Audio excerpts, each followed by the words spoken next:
Hi all, welcome back. So the first video that I got up on the channel, I will ask you all to be a little bit patient. I have had some people, quite a fair few actually, reach out to me privately and stated that they would like more of it. I'll get it out as soon as I possibly can. It's literally 60 plus chapters deep, so please be a little bit patient. I'll get onto it as soon as possible. Today's video is another original. The original title is The Lord of Many Houses. Um, the what if I've got from it is, what if Harry escaped Dumbledore's control? Harry is rescued by Sirius and Remus after he has just returned home from Hogwarts 2 days after, the summer has just begun and him just returning. Harry is rescued by his godfather and his uncle Remus, and they have completely turned against Dumbledore as they have learned the truth that Dumbledore knew that Pettigrew was the mole and that he was the secret keeper because he was the one who casted the Fidelius charm. So they now have no trust in Dumbledore, have abandoned the Order of the Phoenix, and they have gone to get their godson and nephew out of Dumbledore's control. And through that they go to a place called White Bear Camp in Massachusetts, USA. And there, as soon as they get to the US, they head straight to the American branch of Gringotts, where Harry claims his full inheritance, including his house rings, his house lordship rings, I should say.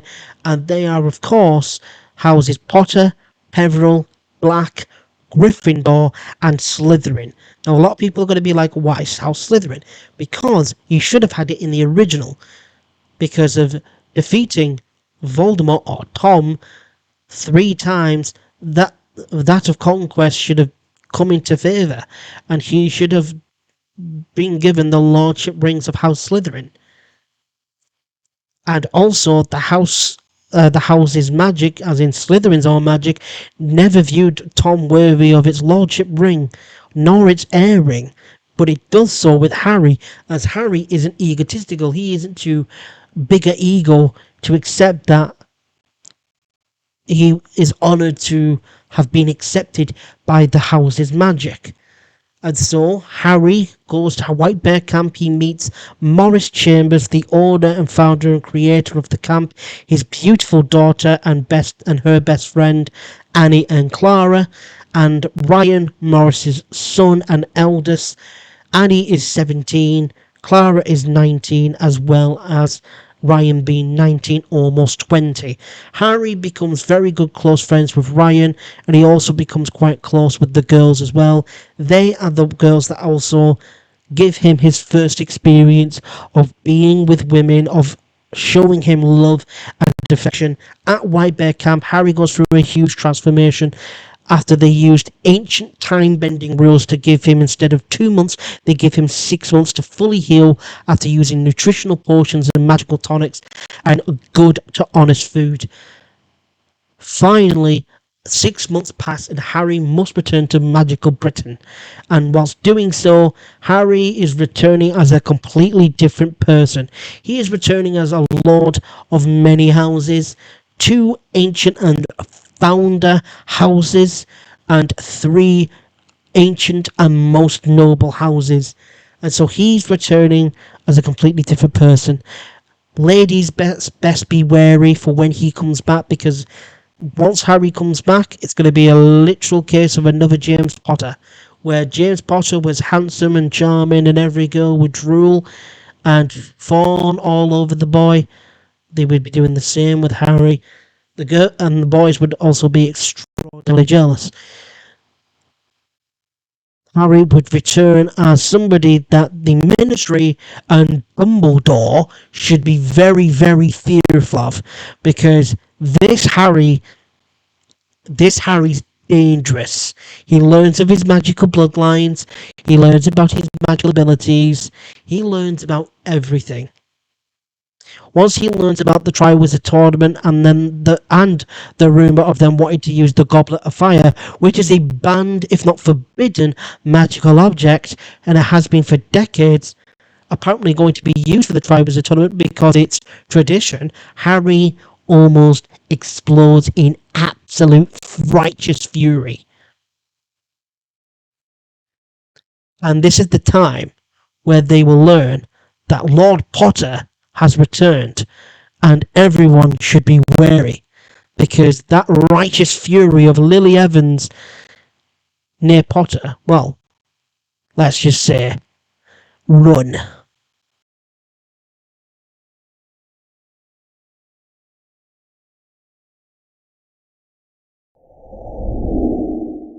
Chapter 1. The night they came. The summer night was hot and still. Harry Potter sat on the small bed in his tiny room at number 4, Privet Drive. His trunk was open on the floor. His owl, Hedwig, was quiet in her cage. The house was silent. Uncle Vernon and Aunt Petunia were sleeping. Dudley was at a friend's house. Harry looked at the ceiling. His third year at Hogwarts had ended only 2 days ago. He already felt the heavy feeling of being back in this place. The Dursleys did not want him. They never did. He was just a problem they had to keep. A soft sound came from outside. Harry sat up quickly. He reached for his wand on the small table. Then he heard something strange. A dog was barking, very quietly, just below his window. Harry moved to the window and looked down. In the garden, a large black dog sat looking up at him. Harry's heart jumped. He knew that dog. Sirius, he whispered. The dog changed shape. Where the animal had been, a tall, thin man now stood. Sirius Black looked up at Harry and smiled. His face was still thin from his years in Azkaban prison, but his eyes were bright and warm. Then a second figure stepped out from behind the garden wall. Remus Lupin walked forward. He wore his usual old robes. His face looked tired but kind. Sirius pointed his wand at the front door. There was a very small click. Remus held up one finger to his lips. Harry did not need to be told twice. He closed his trunk as quietly as he could. He picked up Hedwig's cage. The owl seemed to understand and stayed perfectly still. Harry carried everything down the stairs. He was very careful with each step. The fourth step always made a loud sound, so he stepped over it. At the bottom, the front door was already open. Cool night air came inside. Sirius was there. He took Harry's trunk immediately. "Hello, kid," he said softly. His voice was full of feeling. Remus put a hand on Harry's shoulder. "Are you ready to leave this place? Forever?" Harry asked. His voice was small. "Forever," Remus said. Harry looked back at the dark house. He thought about the cupboard under the stairs where he slept for 10 years. He thought about the small portions of food. He thought about the locked door and the bars on his window. He turned away. "I'm ready." They walked quickly down Privet Drive. The street lights made orange circles on the pavement. No one was watching. At the end of the street, an old car was waiting. It looked normal, but Harry guessed it was not. "Get in," Sirius said. He put the trunk in the back. Harry sat in the back seat with Hedwig's cage. Remus drove. Sirius sat in the front. The car started without a sound and moved fast. "Where are we going?" Harry asked. "Far away," Sirius said. He turned in his seat to look at Harry. "We are taking you to America." "America?" Harry repeated. He was very surprised. Remus nodded. "I have an old friend there. His name is Maurice Chambers. We knew your parents, Harry. He was a good friend to all of us during the First War. He lives far from Dumbledore and the Ministry. You will be safe." Harry was quiet for a moment. "But what about Hogwarts? They're not my friends." "You will go back for your 4th year," Remus said calmly. "But first, there are things you need to learn, things that Hogwarts will not teach you." Sirius's face became serious. "Harry, there are things we need to tell you, things about Dumbledore." The way he said The old wizard's name made Harry feel cold. What things? Not tonight, Remus said gently. He gave Sirius a look. Tomorrow, when you have rested. Tonight, we just need to get you out. Sirius looked like he wanted to argue, but he nodded slowly. Remus is right. Tomorrow. The car moved through the dark English countryside. Harry watched the fields and trees pass outside the window. He had so many questions. Why America? What did they need to tell him about Dumbledore? What would he learn? But he also felt something new, something warm in his chest. For the first time in his life, adults had come for him. Not because they had to, not because of duty or rules. They came because they cared about him. Serious? Harry said quietly. Yes? Thank you for coming. Sirius was quiet for a long moment. When he spoke, his voice was rough. Should have come years ago. I'm sorry it took so long. We both are, Remus added. The car reached a small field near the course. A large object stood in the darkness. As they got closer, Harry saw it was a small boat with strange markings on the side. A portkey boat, Remus explained. It will take us across the ocean. We will arrive in Massachusetts by morning. They carried everything onto the boat. The wood was old but strong. Sirius touched the symbol on the mast. With his wand, blue light moved across the boat. Hold on tight, he said. Harry grabbed the side of the boat. The blue light became very bright. He felt a strong pull behind his stomach. The English coast disappeared. The night sky stretched wide above them. Stars filled every corner of the darkness. The boat moved fast over black water. Harry breathed the salt air deeply. He was leaving England. He was leaving Privet Drive forever. Whatever came next, whatever truth waited for him in America. He was ready. For the first time, Harry Potter was truly free. Chapter 2. The Truth and the Transformation.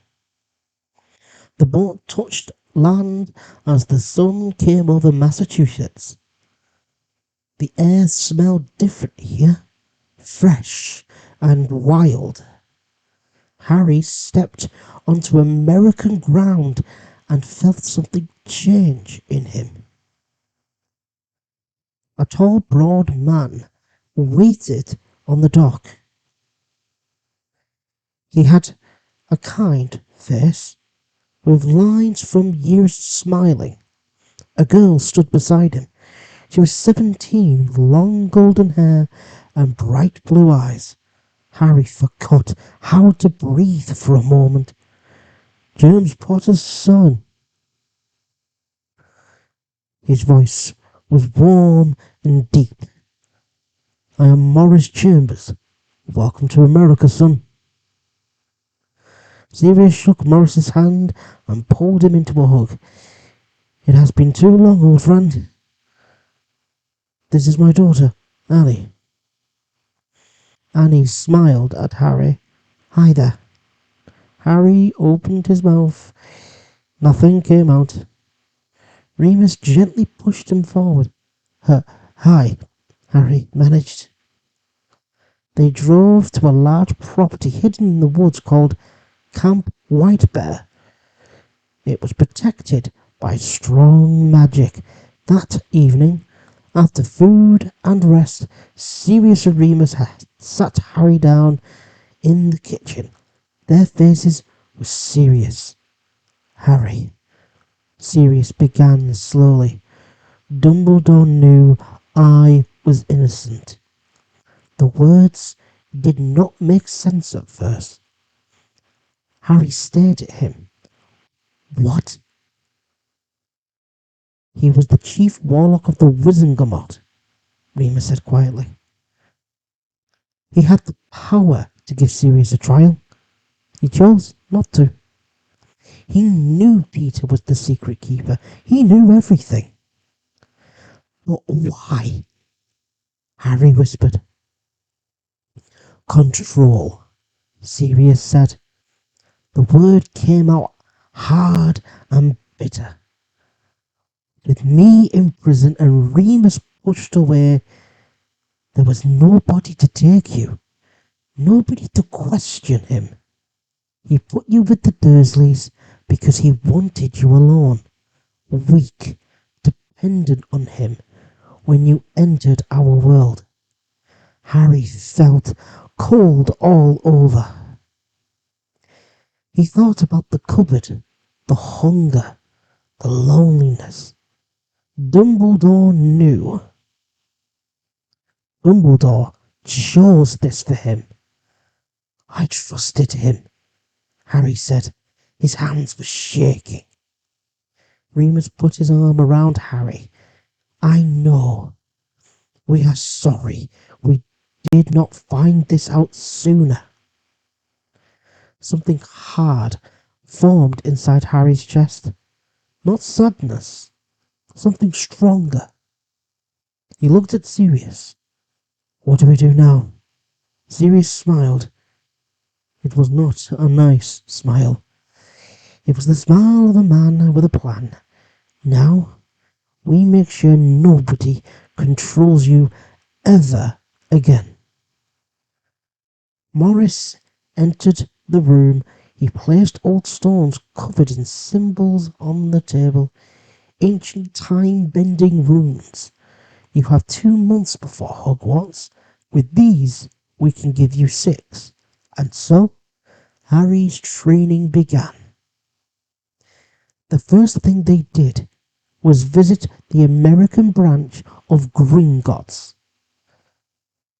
The goblins there were just as sharp and serious as the ones in London. They performed a heritage test. Harry's blood on the parchment revealed things that shocked everyone. Lord Potter, Lord Peveril, Lord Gryffindor, Lord Slytherin, by right of conquest, heir of the noble house of Black. 5 seats on the Wizengamot, the goblin said with a thin smile. Harry claimed the Lord Potter title that day. The ring appeared on his finger, warm with old magic. He was legally free. No more Dursleys, no more being someone's tool. The goblins also found abilities hidden in his blood. Mage sight, metamorphic powers. His Parseltongue was not from Voldemort alone, but from his own Slytherin blood. 3 months passed. Inside the time rooms, Harry trained every day. Remus taught him defense and charms. Sirius taught him battle magic and transfiguration. Morris taught him elemental magic. Harry discovered he had his mother's natural talent for potions and charms, and his father's gifts for transfiguration and dueling. Nutritional potions and proper food changed his body. He grew taller and broader. The thin, small boy disappeared. In his place stood a young man who looked remarkably like James Potter with Lily's striking eyes. Annie's friend Clara arrived at camp during the 2nd month. She was gorgeous, with dark curly hair and mischievous eyes. She was 19 and found Harry absolutely adorable. Look at you getting all tall and handsome, Clara said one morning, touching his arm. It is not fair. Annie laughed beside her. "Stop teasing him, Clara." "I am not teasing, I am stating facts." Harry learned to smile back, to be charming, to be confident. His father's easy humour came naturally to him. Clara and Annie drew him out of his shell completely. They showed him affection. He had never known. Clara was his first. Annie followed. Both were kind and warm, and never made him feel ashamed. They complimented him, and he learned to give affection freely and openly. Ryan, Morris's son, became like a brother to Harry. They flew together, practiced dueling, and played pranks on Sirius that made Remus laugh until he cried. By the 4th month, Harry could fight like a rookie aura. His occlumency was a fortress. No one could enter his mind. His legitimacy was sharp and precise. "He's better than James was at this age," Sirius told Remus one night. There were tears in his eyes. His parents would be so proud. Then came the animagus training. Harry worked hard for weeks. Weeks and weeks. When his forms finally revealed themselves, everyone went silent. The first was a stag, beautiful and proud, just like his father's. Harry cried when he transformed. Sirius held him after. The second was a horned serpent. Morris dropped his cup of coffee. That is the symbol of Ilvermorny's greatest house. He said, "I have never seen one in person." The third form was something nobody believed possible.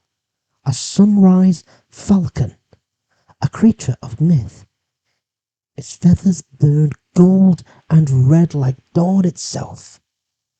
Harry flew in that form for the first time, and the entire camp stood watching in silence.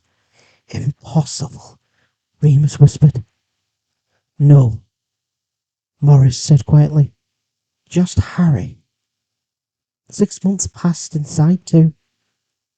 Harry trained until his magic sang. He learned politics, combat, history, and love. He found family in Morris, Ryan, Annie, and Clara. He found fathers in Sirius and Remus. On the last day, he stood with his bags packed. Annie hugged him tightly. Clara kissed his cheek.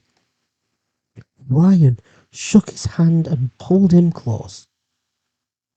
Morris put both hands on Harry's shoulders. "You come back to us. You hear?" "I will, Uncle Morris." Harry turned to face the portkey that would take him back to Britain, back to Hogwarts, back to Dumbledore, back to the Tri-Wizard tournament he already knew was coming. He was not the same boy who left, though. He was Lord Harry James Potter, and he was ready. Chapter 3: The Return of Lord Potter. Potter Manor stood tall and proud on a green hill in the English countryside. Harry walked through the front doors and felt the old magic welcome him like a warm blanket. The house had been sleeping for 13 years, but the house elves had kept everything perfect. Harry spent his first day setting the wards. He added Morris, Annie, Ryan, and Clara to the protection magic. They could now use a portkey or the Flu network to visit him anytime. He sent them the address by enchanted letter that same evening. The next morning a letter arrived by owl. Ron's messy handwriting covered the parchment.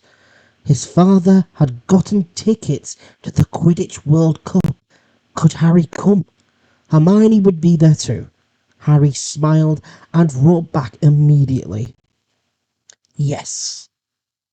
But first, there was something important to do. Some important work. Sirius, it is time, Harry said. Sirius nodded. He looked nervous but determined. Harry had already prepared everything. The copies of his parents' will, clearly naming Peter Pettigrew as their secret keeper.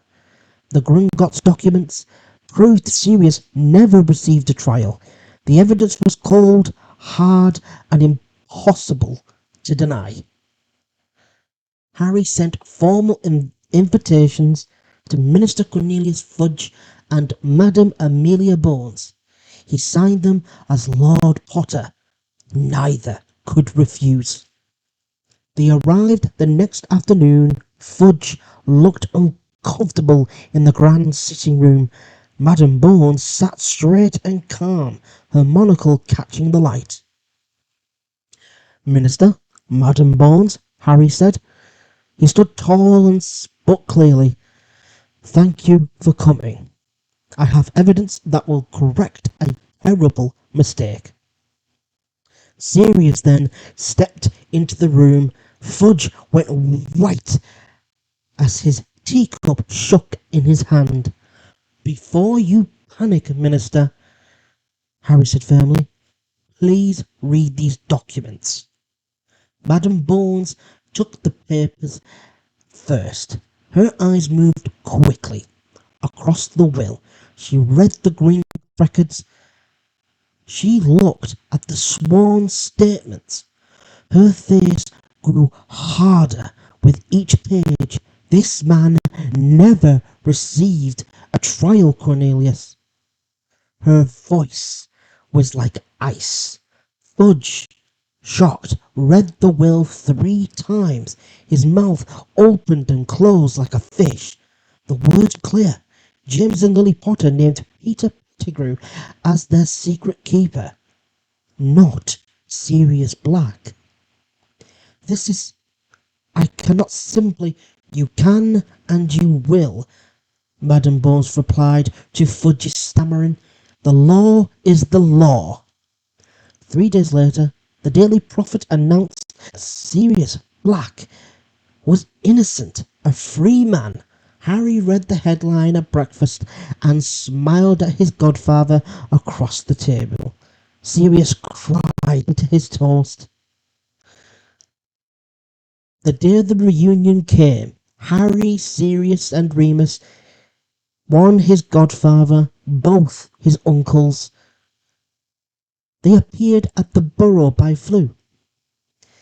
Green flames burst into the Weasley fireplace and Harry stepped out. The kitchen went completely silent. Arthur Weasley dropped his newspaper. Molly Weasley put her hand over her mouth. For a moment, they believed that they were seeing none other than James Potter standing in their home, tall, handsome, with messy black hair and a confident smile. Then they saw the green eyes, Lily's eyes. Harry? Molly whispered. Oh my, Harry! Hello, Mrs. Weasley, Harry replied with absolute warmth and love in his eyes. Molly rushed forward and hugged him. She barely reached his chin now. What happened to you? You are so tall, Harry offered. Everything, Arthur said, shaking his hand with his eyes wide in disbelief. Fred and George came downstairs. They stopped on the last step and stared. Bloody hell! Language, said George. Then he added, but yes, bloody hell. Harry grinned at them. Hello, Fred, he said to the twin on the left. Hello, George. Both twins looked shocked. Nobody ever told them apart correctly. From that moment, they looked at Harry with even deeper respect and affection, as they knew that Harry always did try to determine which twin was which. Then, Hermione and Ginny came downstairs. Hermione saw Harry and she froze, stopped walking completely. Her face turned bright red, her lips parted. No words came out. At first, she did not recognize the man in front of her. He was handsome, he was tall, but then she got that proper look. The hair, the eyes. It was Harry. It had to have been Harry. She gripped the stair railing tightly. Harry's magic filled the room like heat from a fire. It was powerful, intense, almost overwhelming. He felt like a seasoned aura, not a 14-year-old student. Ginny made a small sound and grabbed Hermione's eyes. As Ginny held onto Hermione's arm, Hermione was the first to manage to speak. Harry? You look... I mean, when did you... How... Sirius Seremus exchanged a look and burst out laughing. Just like James, Sirius said between his laughs. Every single time. Harry walked to Hermione and hugged her gently yet firmly. She melted against him, her face burning against his chest. She smelt his skin and her mind went completely blank. Oh no, oh no, oh no, oh no, oh no. I missed you too, Hermione, Harry said simply. She made a sound that wasn't really a word. For the first time, Hermione didn't see Harry as just another friend or just another boy. She saw Harry in a completely different light. Harry was extraordinarily attractive, handsome, looking like a prince from her stories she read when she was young. Days later, they all walked to the portkey spot for the World Cup. On the hill, they met Amos Diggory and his son Cedric. Cedric was a handsome young man. He was confident and popular, and all the ladies couldn't help but blush every time he would even look their way and smile. But when he saw Harry, he blinked several times. "Young Harry," Cedric said, "you look incredible. You've even got me acting strange. Stop it." Harry laughed wholeheartedly. I have flattered Cedric, but my eyes and heart only belong to the opposite sex, and their natural, beautiful curves. Ron snorted. The twins howled. They could not believe that Harry would come up with such a thing, with Hermione and Ginny blushed crimson. It came back with full force, as everyone understood then, with Harry's own words, that Harry had absolutely, most definitely, had been with someone. Romantically. The confidence, the tan, the easy charm. He had been abroad, somewhere warm, and he had lived. And he had enjoyed himself, clearly. As they gathered around the old boot that served as the portkey, Harry felt a sudden sharp pain in his scar. But it was different this time. Something broke. Something cracked. A dark mist rose from his forehead and vanished into nothing. At that same moment, invisible chains around his magic shattered like glass. Power flooded through him, wild and enormous. Remus grabbed his arm. "Harry, what happened?" Harry touched his scar. It felt different, clean, empty. The constant low headache he had lived with for years was gone. "Something left me," Harry said quietly. "Something something dark, something that was holding me back. It all just broke. Sirius and Remus shared a worried look. They had an understanding of that feeling. Harry had magical bindings, and there's only a handful of people that would ever place bindings on a young child. He must have had one or two from, of course, Lily and James to help with his accidental magic at his young age. But Dumbledore and his obsession with the greater good and his obsession with Harry, he most definitely placed more bindings on Harry and his magic, maybe even more. But Harry smiled. He felt lighter than he had ever felt in his entire life. I'm fine. Better than fine. I'm ready. The portkey activated and the world spun. And Harry Potter, Lord of Five Houses, moved forward into his future. Chapter 4: Fire in the Dark. The campsite was enormous. Thousands of tents covered the hills like colourful flowers. Harry walked through the crowds with Ron, Hermione and the Weasleys, with Cedric and his father Amos with them also. People stared at him everywhere he went. Women turned their heads, and young witches whispered, giggling to each other and to their friends. They couldn't take their eyes off of Harry. Harry, however, ignored most of it. Hermione, however, did not ignore it. She watched every girl who looked at Harry, and her jaw tightened each time. And she wasn't the only one, as Ginny was also having the exact same thoughts and feelings. That evening, whilst Ron helped with his father collect water, Hermione found Harry alone behind the tent. He was standing very still, his eyes half closed. "Harry," she said, "we need to talk." He opened his eyes. "That sounds serious." "It is serious," she crossed her arms. "Where were you summer? And do not say Potter Manor. You were clearly somewhere before that. You are completely different. You are taller, stronger. You move like a soldier. You speak like a lord. What the bloody hell happened?" Harry looked at her fondly for a long moment.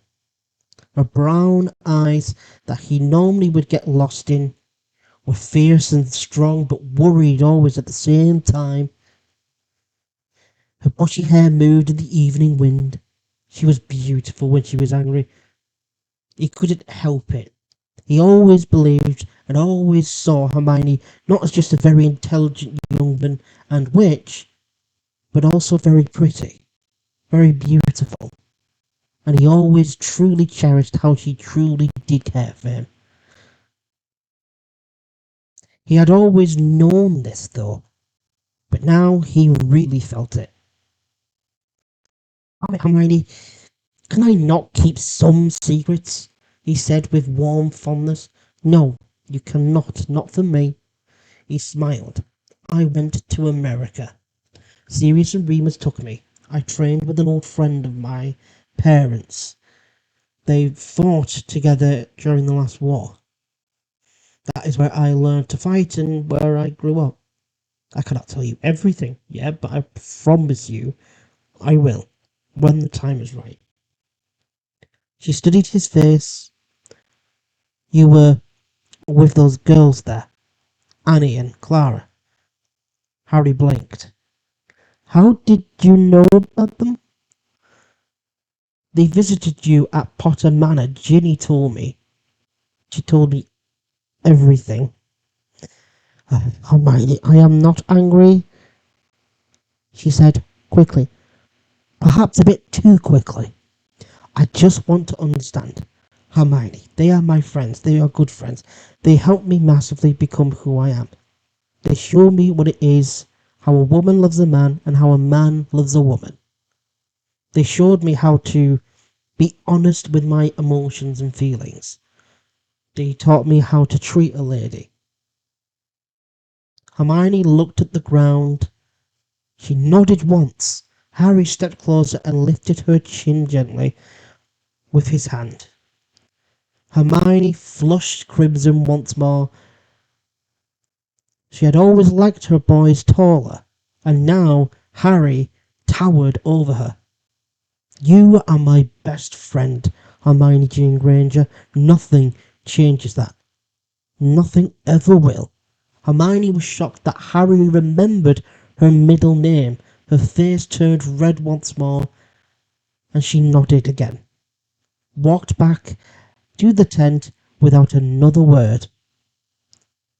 Quidditch World Cup final was incredible.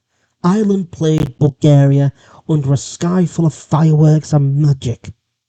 The Irish chasers were brilliant. They scored again and again, but Victor Krum, the Bulgarian seeker, was something else entirely. He flew like a hawk in the final minutes with Ireland far ahead. Krum caught the snitch. Bulgaria lost despite his catch. Ireland won. The crowd went mad. Harry cheered with the Weasleys. Ron could not stop talking about Krum. Hermione sat close to Harry the entire match. Their shoulders touched, neither moving away. The twins took one little look, and they saw little Harrykins and little Hermione getting closer and closer.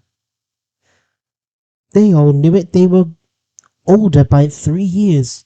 They could tell that Hermione had it in, and when she had it in her mind, she now knew that Harry could be taken at any time by any woman, so she has to pick up her pace and decide mentally and emotionally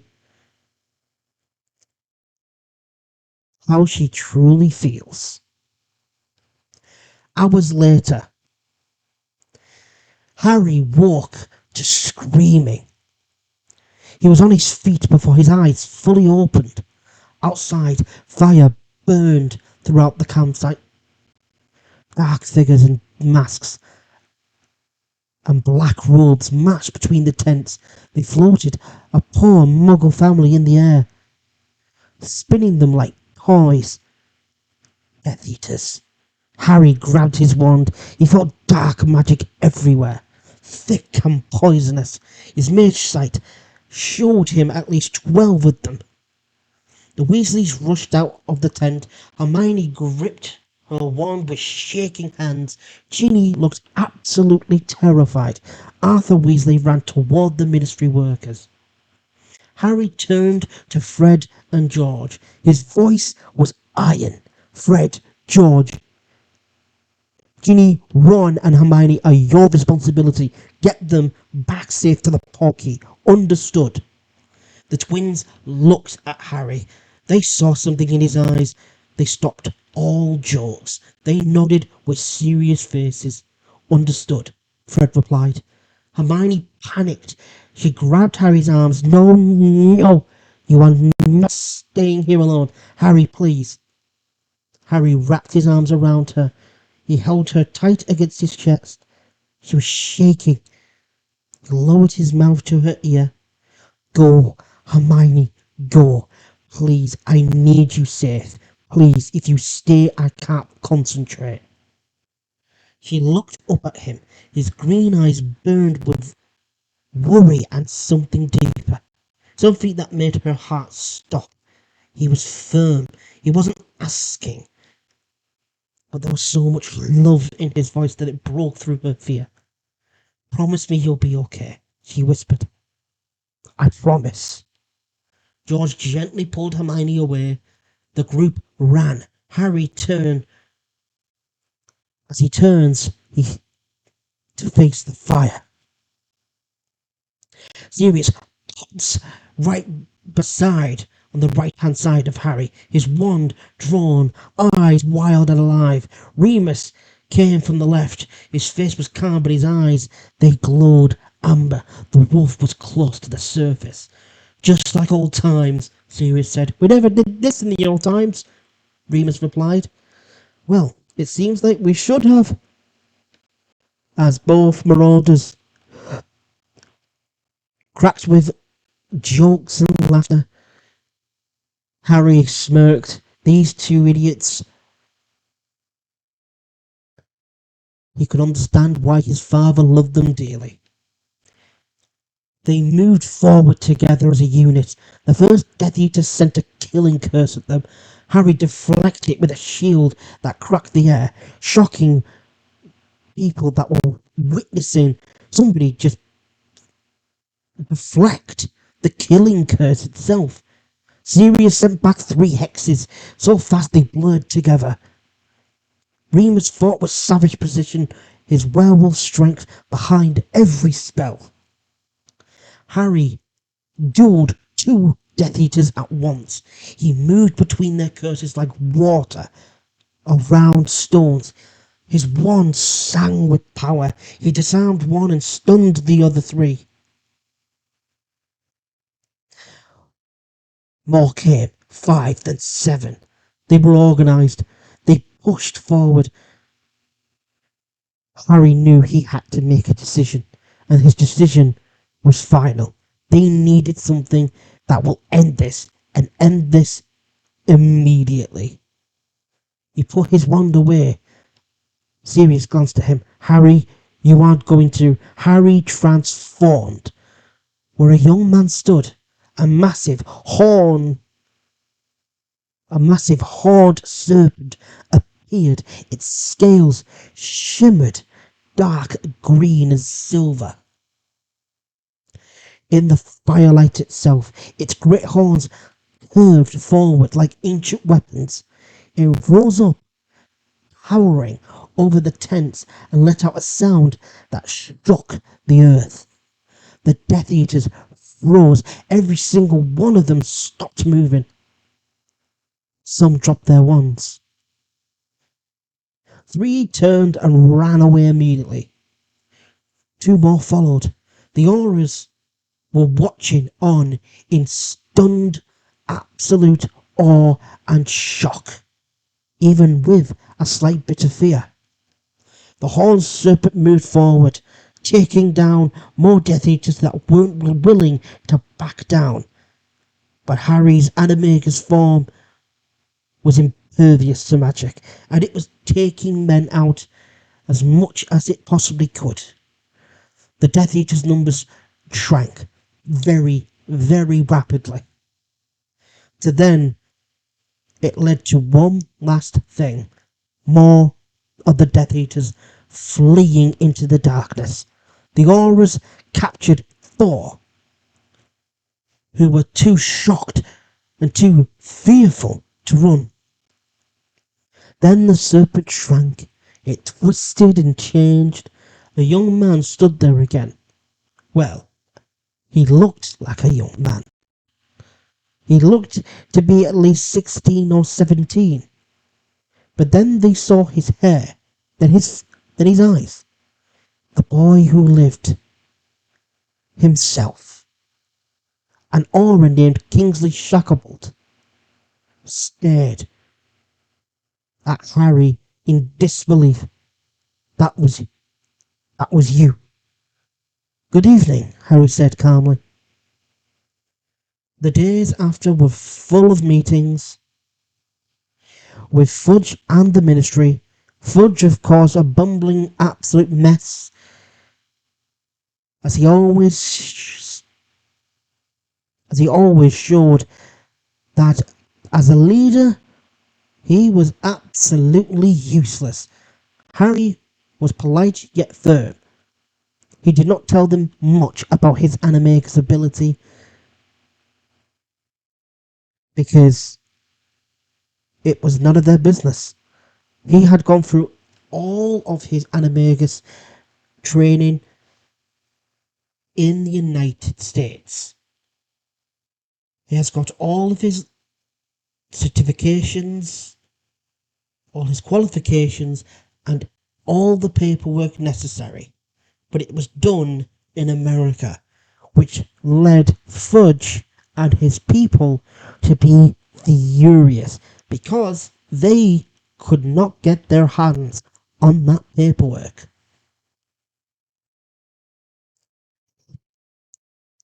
Of course, the ministry had their questions about the horned serpent, but Harry gave them very few answers.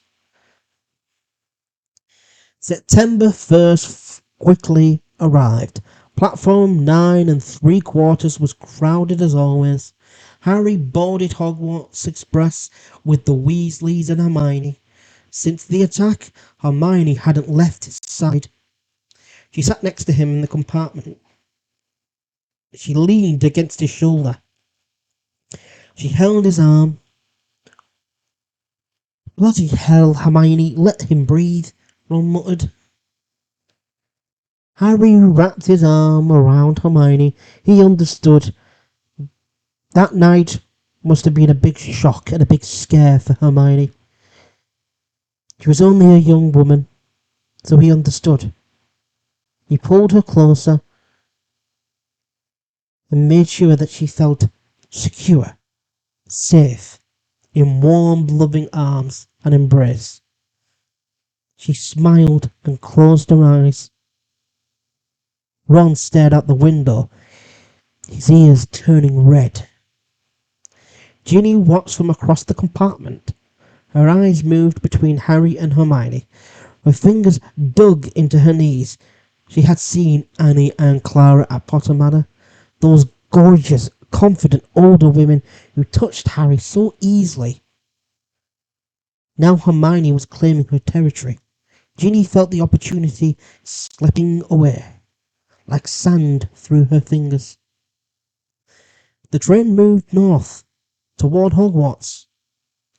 Harry watched the countryside pass. Hermione warm against his side. Ron was quiet. Too quiet. Harry could feel it coming. The jealousy building inside Ron like a storm. He had hoped his friend would be strong enough and mature enough to fight it. But he also knew that Ron, if he ever crossed the line, this time, there would be no going back. He knew Ron struggled greatly with his insecurities, inferiority complexes. But Harry has massively matured and grown now. They are 14 years of age, and Harry is a lord of 5 houses. 2 founder houses and 3 ancient and most noble families. Harry truly felt that if Ron exploded at some point, that their friendship would never be fixed. Harry was always in a better position than Ron could ever hope to imagine to be in his life. Now that's not Harry being egotistical or him being arrogant. It was the facts. It was the truth. Ron Weasley came from the Weasley family, a family that was once pureblood. However, as years went on by, their wealth left, and they struggled. The Potter family were one of the oldest wizarding families. They have connections to some of the oldest wizarding families in the wizarding world. Having the Peveril line also connected is just absolute evidential proof that the Potters were extremely important within the magical world, especially in Britain. Also, Ron needed to learn that Harry was also a pureblood. His mother had genuine connections to magical families, making Harry a pure-blood wizard, which would be a surprise for Draco Malfoy and anyone else that he always hung around with in Slytherin House at Hogwarts. But this year, Harry would find the truth. He was also Lord Slytherin. That was true. But Slytherin, Salazar himself, the victors always do manage to write their own histories. And with the great man and once founder of Hogwarts, and of his own house Slytherin, there were lies that were told. And those lies would be learned. And once they were learned, the wizarding world would change greatly. And it will be all thanks to Harry Potter, Lord Potter Black, Peveril Gryffindor Slytherin.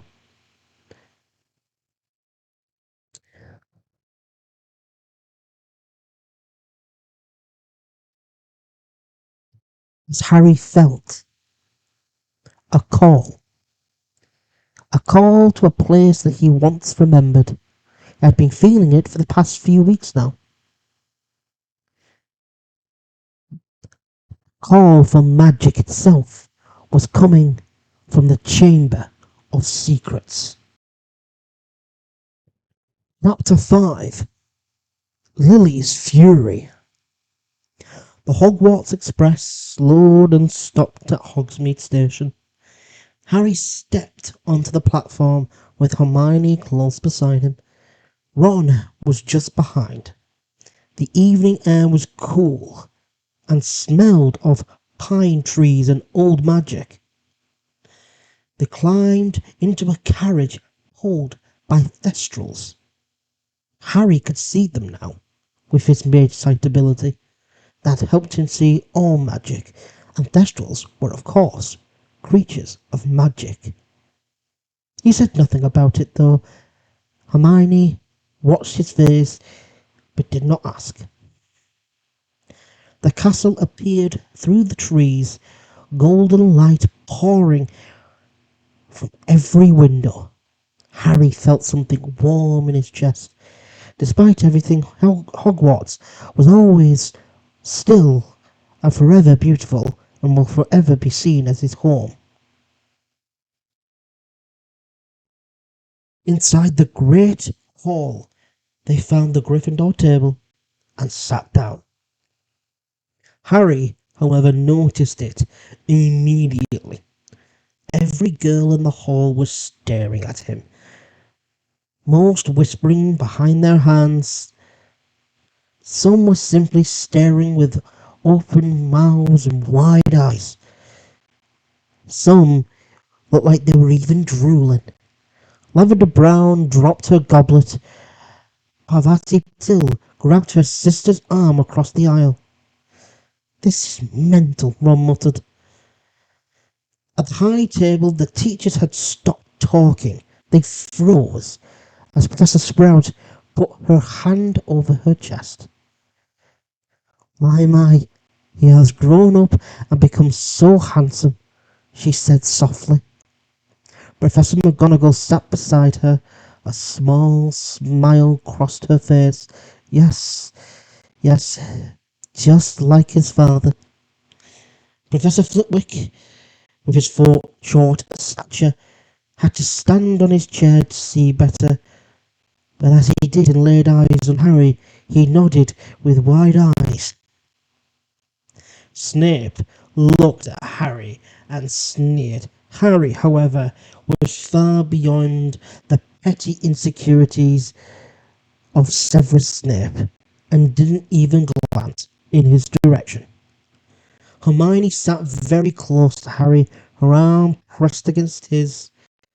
She noticed every girl looking at him, and her jaw tightened. "You were very popular tonight," she said. I only care about the people at this table, Harry said quietly, whilst wrapping an arm around Hermione's waist, making her face turn pink. The feast began. Food appeared on the golden plates, and everyone started eating. Harry leaned toward Ron and Hermione. Listen, he said in a low voice. Two other schools are coming to Hogwarts this year. Button's Academy from France and Dumbledore'S Institution from the north. They are bringing students for the Triwizard Tournament. Ron's fork stopped halfway to his mouth. The Triwizard Tournament. That was banned years ago. People died. Exactly, Harry said. His voice was calm, but his eyes, they were hard. Hermione frowned. How do you know this already? Morris told me he has contacts in the ICW. The Ministry planned this months ago. And nobody told you? Hermione asked. But you hold Wizengamot seats. They have to inform you about decisions like this. Yes, they do. Harry's voice was now very quiet. The dangerous kind of quiet. Dumbledore stood. The hall fell silent. He smiled that grandfatherly smile ever so warmly toward the student and began his welcome speech. Then he announced it. This year, Hogwarts will host a most legendary event, the Triwizard Tournament. Whispers exploded across the hall. Students looked excited, some nervous. Dumbledore raised his hand for silence. Our guests from Bottom's Academy and Durmstrang Institute have arrived early to join our feast. Please welcome them warmly. The doors of the Great Hall opened. The students of Bottom's entered first, dressed in blue silk. Most boys were drooling over the sight of beautiful young witches. At their front walked a very tall woman, Madame Maxime. Behind her, a girl, 17. Silver blonde hair moved with impossible grace. Fleur Delacour. Beside her walked a younger girl, her sister, Gabrielle. Both turned their heads as they passed the Gryffindor table. Their eyes found Harry and they stayed there. Fleur's lips parted slightly. She felt his magic like heat from fire. Something deep and ancient inside her responded. She wanted to stop walking. Due to her Veela nature, Veelas love power. They respect those with power, with authority. And she felt all of that power that Harry has in his blood, in his magic. And all she wanted to do at that moment was stake her claim. But she controlled herself and she continued on with her sister, her fellow students, and her headmistress to their table, and they would be joining the Ravenclaw students. The Durmstrang students came next, wearing heavy furs. Igor Karkaroff led them with a proud face. Victor Krum walked behind him. The famous Seeker looked across the hall. He then saw Harry. He paused for half a second, gave a small nod of respect. Ron, however, was fanboying and geeking out, going on and on about it being Victor Krum. Victor Krum is at Hogwarts. Oh my god, I need to get his autograph. Harry shook his head with some exasperation. Ron and him and his ways with Quidditch always did sometimes drive Harry up the bend. He of course loved the sport of Quidditch, but to talk about it all the time was something he didn't always like to do. Mostly, all Ron would usually talk about was chess, food, and Quidditch, and it drove him insane most of the time. Dumbledore continued speaking. He explained the tournament rules. Then he revealed it. A great wooden chest opened, and a blue-white flame rose from a rough stone goblet. "The Goblet of Fire," Dumbledore said. "Any student who wishes to compete must place their name inside the goblet. The goblet will choose one champion from each school. Once chosen, the champion is bound by a magical contract." Harry went still, so still that even Hermione was worried. Then he shot straight up. The sound of his chair scraping back echoed through the silent hall. Every head turned. "A magical contract," Harry said. His voice carried across the entire great hall. It was not loud just yet, but it shook, and it shook with fury. "How could you all be this absolutely, completely brain-dead stupid?" The hall gasped. Students froze with food in their mouths. "You absolute jocks of a ministry," Harry continued. His voice rose like a storm. Harry was absolutely livid. His anger over the ministry and, of course, Dumbledore, because Dumbledore was the head of the ICW, for allowing them to use such an object, a banned magical object, that forces people into magical contracts, could kill people. He was livid, and he was going to make certain that if this continues forward and somebody dies, then heads will roll. Harry raised his voice once more, using a banned magical object that forces people into a magical contract. "Are you trying to get everyone killed?" Fudge, who was sat at the high table as a guest, went completely white, because of course the idiot and the absolute clown of a minister didn't know what the Goblet of Fire actually did. Harry's magic filled the hall. The candles flickered. The students felt it, especially the Slytherins. Now, Draco Malfoy himself felt it, and he was shaking, quivering. He did not know that Potter was this strong. He was this powerful. But the other members of the Slytherin house, they started to look at Harry with a lot more respect. Because this man was strong. The plates rattled on the tables,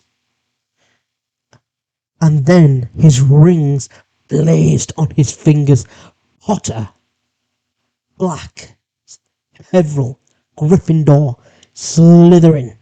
Why was I, Lord Potter, Black, Peveril, Gryffindor, Slytherin, not said a word of this Wizengamot session? Harry's eyes locked straight onto the chief warlock himself. "Albus Dumbledore, explain now. If I do not like what I hear, heads will fucking roll. Yours may be first." Dumbledore's twinkle vanished immediately. He was angry. How dared the boy speak to him this way? How dared the boy threaten him? His eyes dropped, however, because he heard the word rings. or houses of lordships. As he saw Harry's rings, genuine fear crossed his face for just a moment. Oh fuck. Oh shit, oh fuck, oh no. Dumbledore knew at this very moment he had lost all control of the boy who lived. He looked different. He looked like a carbon-based copy and blend of both his mother and his father. His mother's facial structure, but looks fairly similar to how James would. His mum's cheek, chin, her eyes, and clearly the temper. The entire hall was frozen. No student had ever spoken to Dumbledore like this before, and no student had ever spoken to the Ministry like this. Fleur Delacour stared at Harry. Her eyes were burning, and deep within her chest, it kept screaming at her. Claim, claim, make him yours. Crumb crossed his arms and watched with absolute deep respect as the Durmstrang students exchanged looks, because what they saw in front of them was nothing else and nothing more than a lord of many houses. And they felt the magic that was pouring off of Harry. And so too did Hogwarts herself. McGonagall looked at Harry from the high table. Her eyes were bright. Beside her, Sprout and Flitwick exchanged a glance. They all knew that fury. They had seen it before, many times, some years ago.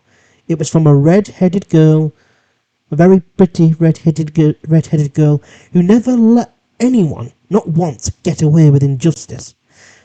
There it is, McGonagall thought. Lily's righteous fury. Get me Madam Bones here, right now. Harry said. His voice was iron. He was beyond pissed. These clowns were looking to make a magically binding contract that nobody asked for to enter a competition that literally could kill you. Never mind just because of the trials, but because if the magical contract was broken in any frame by anybody, not just the champions, everybody involved, from the judges to the organisers, everyone could die. Dumbledore stood behind the podium. For the first time in decades, the most powerful wizard in Britain did not know what to say, because all his plans now were completely and utterly screwed. He wanted the Triwizard Tournament to help bring some unity to other nations, but also, maybe, try to understand why Harry was the chosen one, why he was so special. But here's the thing that Dumbledore didn't truly understand. What he had set in motion was the cataclysm of darker times to come. But always with darker times, in the darkness, there is always light. Light will forever remain. That is why darkness and light both exist. They cannot exist without the other. There's always got to be a counter towards the darkness. And with every bit of light, there is always some darkness that lights the way. And with the dark times coming after this entire year, the wizarding world will be plunged deeply into a war they did not realise was still ongoing. It was never stopped. It never ended. It was just placed on hiatus, on pause, waiting for the time that Lord Voldemort would rise again.